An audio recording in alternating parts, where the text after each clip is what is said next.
This is the last Bump Muncher Nation video.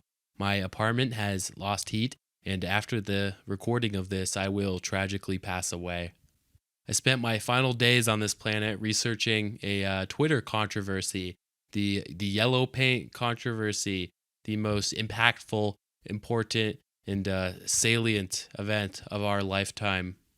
If you look at this, like a couple of years ago, people started noticing a trend of yellow paint being used to signify important things in games. You can see here in the what is this, Resident Evil, the everything breakable here is just like yellow paint smattered on it, no matter what.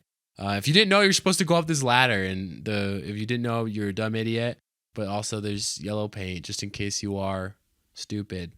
There's the yellow paint to tell you this ladder is important. It's infected Final Fantasy. It's inside Final Fantasy. Hide your kids. Cloud is now climbing yellow paint. If you didn't know, it sort of just acts as a visual shorthand telling the player what's interactable or where to go without being a waypoint marker or an object outline. It's been something of a controversy lately. Much like me, visuals like this exist on a spectrum of player discoverability, where various strategies are used to either tell the player exactly what's important or let them figure it out for themselves. On the low end of the spectrum, you have waypoints and object outlines. These don't even pretend to be a part of the environment. Oh, I need to go here. Okay. It's the most explicit way of a game just telling you, hey, go this way now or else. Yellow paint is slightly more subtle than that. For some inexplicable reason, someone spilled yellow paint on all the important items and all the ways you need to go.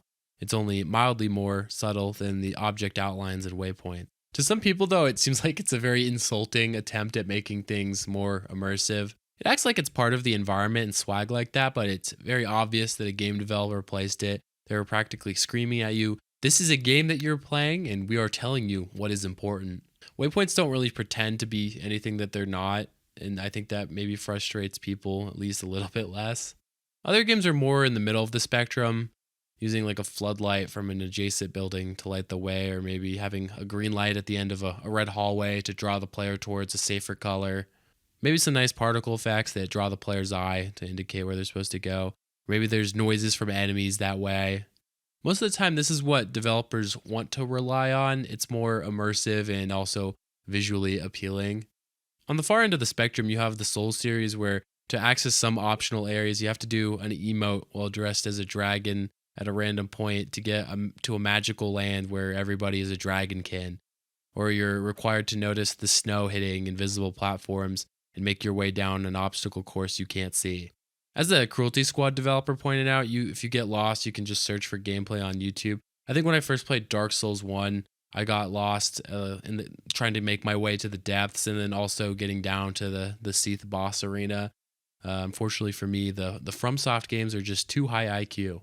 As far as the yellow paint goes, I don't find it as offensive as some of the people on Twitter. I guess on Twitter, you're just supposed to be upset as possible about minor things. Realistically, I don't think people care that much. In Shadow of the Tomb Raider, they compromised this by making the yellow paint's visibility depend on the difficulty setting. If you want, you can play on baby mode for babies, where the developers tell you everything that's important and where you should go because you are a dumb baby. Getting back to the spectrum of discoverability that I made up earlier to sound smart, I think the ideal point of any game just really depends. Respecting your intelligence has nothing to do with it.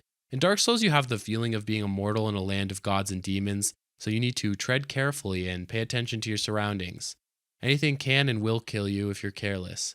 I don't want the developer telling me what's going to be important, because I'm the one that's going to figure that out. In contrast, when I play Metal Gear Rising: Revengeance, I don't want to ever get lost. I'm trying to grab the spines of child soldiers and catch security guards looking at lewd magazines. Give me a waypoint and tell me exactly where to go, and don't have me waste my time getting lost in South America. That's it for this video. It's a pretty dumb controversy, and then I think people are approaching it with like not very much nuance. Also, I lied to you at the beginning of the video. It is very unlikely that I will die of hyperthermia, as I ordered a space heater on Amazon Prime, and it will be fixed shortly anyway. So that's all for this video. If you don't want me to die for real, then you should like and subscribe. Otherwise, you'll be legally liable. So thank you. Bye.